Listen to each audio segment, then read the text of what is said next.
Irmãos, que a paz de nosso Senhor Jesus Cristo esteja com todos vocês. Eu me chamo João Nilton, faço parte do grupo de oração Sonda-me.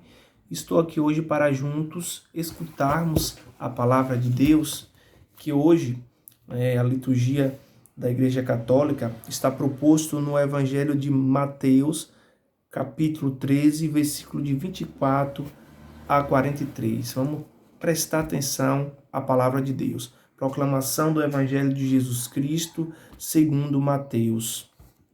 Naquele tempo, Jesus contou outra parábola à multidão. O reino dos céus é como o homem que semeou boa semente em seu campo. Enquanto todos dormiam, veio seu inimigo e semeou joio no meio do trigo e foi embora. Quando o trigo cresceu e as espigas começaram a se formar, apareceu também o joio. Os empregados foram procurar o dono e lhe disseram: Senhor, não semeaste boa semente no teu campo? De onde veio então o joio? O dono respondeu: Foi algum inimigo que fez isso. Os empregados lhe perguntaram: Queres que vamos arrancar o joio? O dono respondeu: Não. Pode acontecer que, arrancando o joio, arranques também o trigo. Deixai crescer um e outro até a colheita. E no tempo da colheita, direi aos que cortam o trigo: arrancai primeiro o joio e amarrai-o em feixes, para ser queimado. Recolhei, porém, o trigo no meu celeiro. Jesus contou-lhe outra parábola. O reino do céu é como uma semente de mostarda que o homem pega e semeia no seu campo. Embora ela seja a menor de todas as sementes, quando cresce, fica maior do que as outras plantas e torna-se uma árvore, de modo que os pássaros vê e faz ninhos em seus ramos. Jesus contou-lhe ainda outra parábola. O reino do céu é como o fermento, que uma mulher pega e mistura com 3 porções de farinha, até que tudo fique fermentado. Tudo isso Jesus falava em parábolas às multidões. Nada lhe falava sem usar parábolas, para se cumprir o que foi dito pelo profeta: Abrirei a boca para falar em parábolas.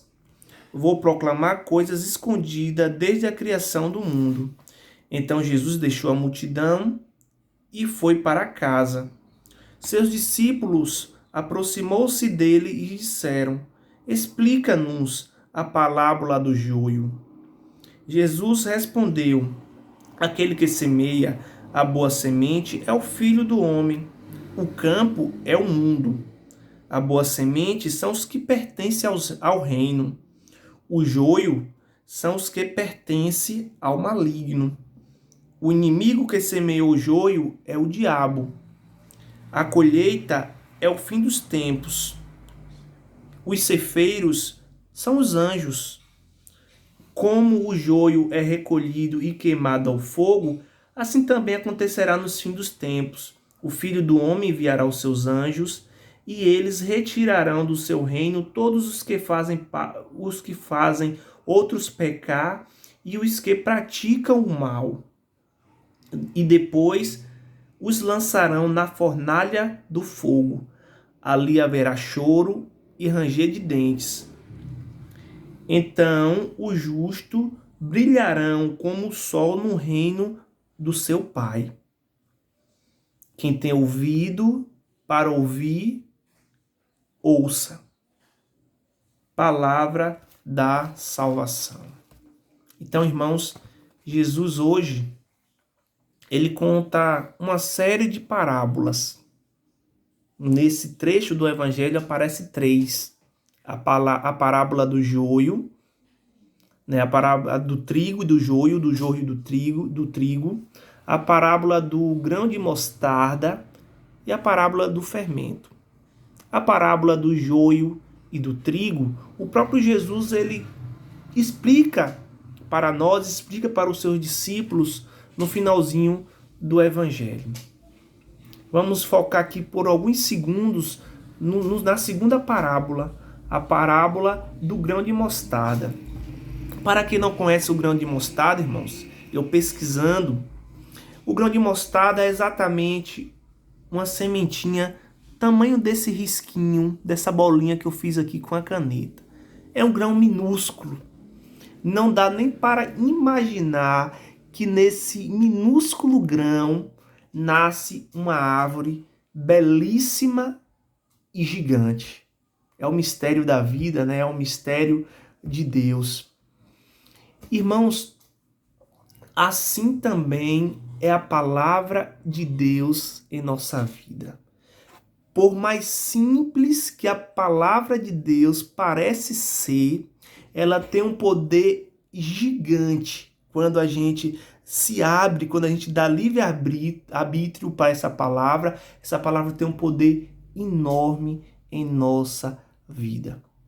Quando a palavra de Deus é semeada em nosso coração e nós encontra um terreno bom, nos tornamos pessoas melhores, pessoas grandiosas aos olhos de Deus.